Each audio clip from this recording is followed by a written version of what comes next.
尊敬的面粉们好，今天你们赚钱了吗？面具人得到了一些比较恐怖的消息啊，是关于以太坊的未来啊。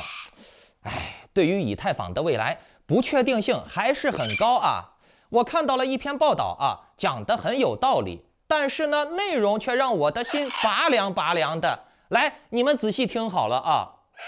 做好心理准备，我给你们讲一下。听完了不要。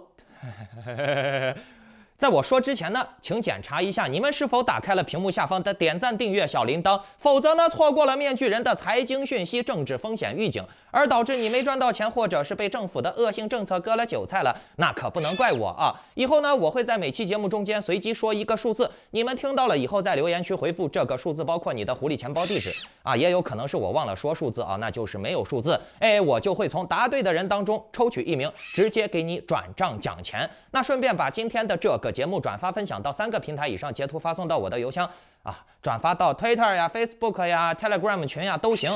然后截图发给我，就可以参与抽取这个月的 NFT 大奖了。好，先来说几个新闻啊。第一个新闻呢，就是 Luna 的创始人啊，终于被国际刑警通缉了，他的护照也被吊销了啊。为此呢，Luna 相关的币又出现了一定程度的波动。但是面具人，我对杜康的这个被捕呀、被通缉的事情是不看好的。首先呢，国际刑警的通缉令一般是5年时间，没有特殊情况的话是不会延长了啊。人家不可能说全球控制大量的警力，专门就为你一个人服务个5年10年嘛，不现实。其次呢，有在越南、泰国的观众朋友们应该都知道啊。那边的大数据不是很发达，你在那里买车票、买飞机票是不查身份的，坐飞机、坐火车都可以不用护照的，或者说你用一本假护照，他们也是查不出来的。那也就是说，杜康换一个身份，在这些国家隐姓埋名的生活是没有任何问题的，而且还能生活得很滋润呢，不会有人知道他在哪儿，他是谁的。而且杜胖手里面少说也有几十个亿到上百亿的美金的资金啊，这是天量的钱。他有这些钱买通关系是很容易的。如果说他没买通关系的话，那新加坡警方早就把他拿下给送回国了，是不是？怎么可能还放杜康走呢？对吧？甚至我怀疑杜胖连推特内部都买通了，因为推特想要定位杜康简直太简单了，对吧？他们掌握着这个软件的终端 IP 信息，可为什么 Twitter 不曝光它呢？你们看杜康是不是还每天屁颠屁颠的在发推特，毛事都没有？正所谓有钱能使鬼推磨嘛。我觉得短期之内杜康是不会被抓的。好，再来说第二个事儿那就是 USDC 的市值目前已经蒸发了65亿美元了。其实这中间币安也算是推波助澜了。之前强制把 USDC 换成 BUSD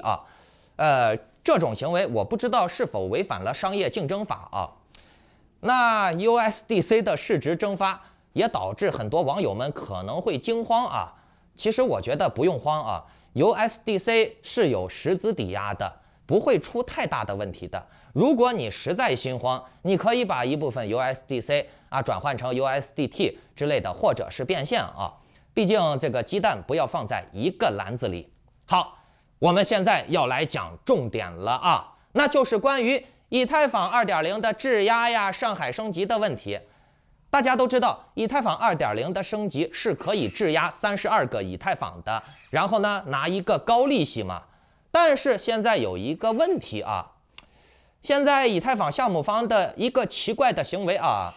我直接说你们可能难以明白。我是这样我给你形容一下，以太坊现在项目方的行为就相当于是给你画了一个饼，这个饼看起来好吃得很，但是呢你却吃不到。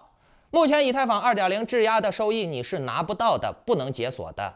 以太坊的质押你只能存钱进去，但不能取出来，包括收益也不能取，利息也不能取那这就有点搞笑了面具人我还专门整理了一下我自己的思路一般来说呢，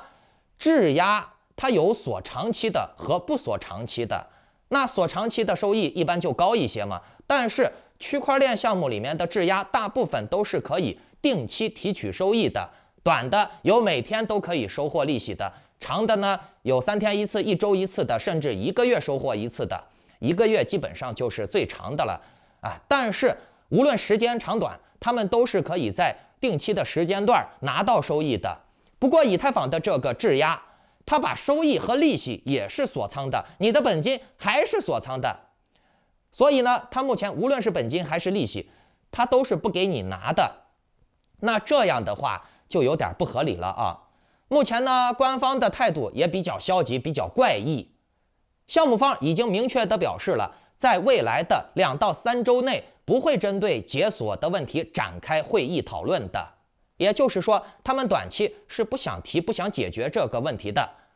啊。但是我们按照当前的以太坊价格来计算啊，以太坊的质押锁仓已经达到了220亿美元了，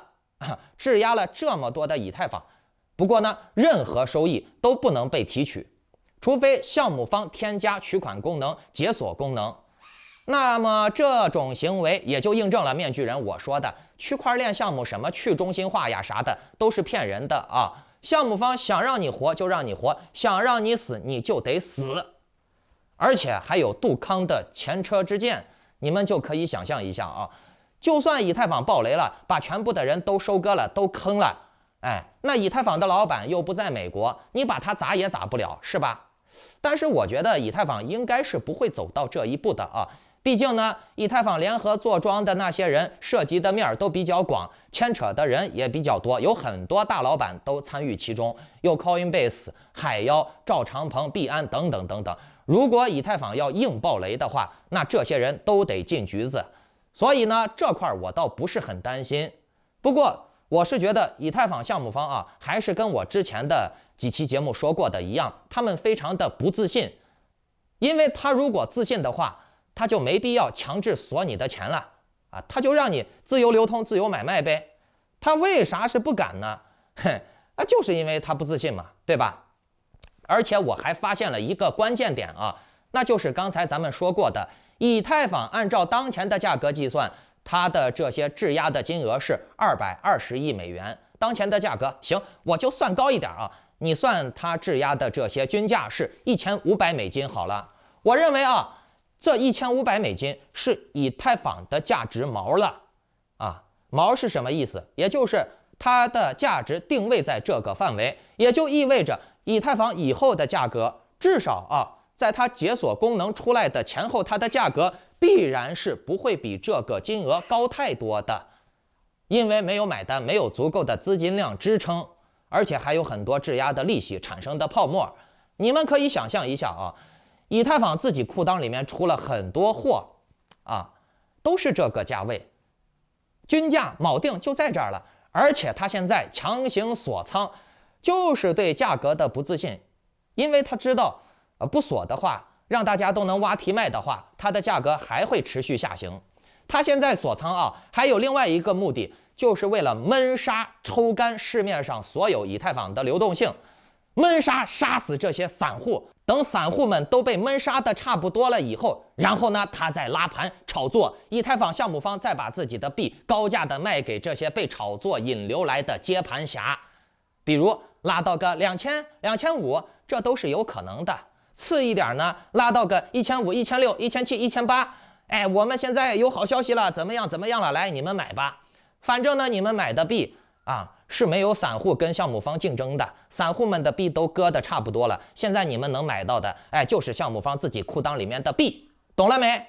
啊，这些都是有可能的，但是最终以太坊的价格它一定是要回落的，因为它没有多大的市场资金价值支撑，而且区块链的链币项目、公链项目还在膨胀，这个项目这个行业啊，以后还会逐渐的原子化、分子化、散沙化啊。人们的选择多了，并不是说只有几年前啊，我现在不买以太坊，我没别的币买了，明白了没？所以呢，我觉得高位接以太坊，我不是很看好。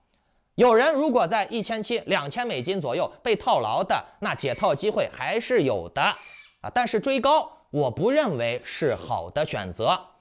而且这个上海升级啊，理论上是6到12个月以后啊，它为什么不升级呢？为什么要这么长的时间呢？倒也不是技术问题啊，它要不要升级，主要是看以太坊项目方觉得，哎，什么时候它的利润满足了，可以开启下一个收割阶段了，哎，那它就开启上海升级了嘛，对不对？近期各位还是要注意好以太坊的节奏啊，他们项目方现在的压力是不大的，因为他现在掌握了60%-70%的算力了，过度的中心化了啊，什么东西都是他能控制的。那么他们要赚钱，只需要看报表、看大数据、控盘就好了，就跟那个打地鼠一样啊，哪个冒出来了就把它锤下去、砸下去。所以呢，哎，对于我们散户来说啊，其实在这种情况下啊，也是有迹可循的，因为庄家也是人，我们只需要踩准庄家的心理心思，就能赚到钱。大家注意好这个节奏就好了。好，如果你们想要更及时的操作策略，以及参与一些稳健项目或者高倍率项目的早期投资机会的话，那就请下载 Line 或者 Telegram 搜索添加 ID Maskman118 办理会员入群手续。祝你好运，再见。785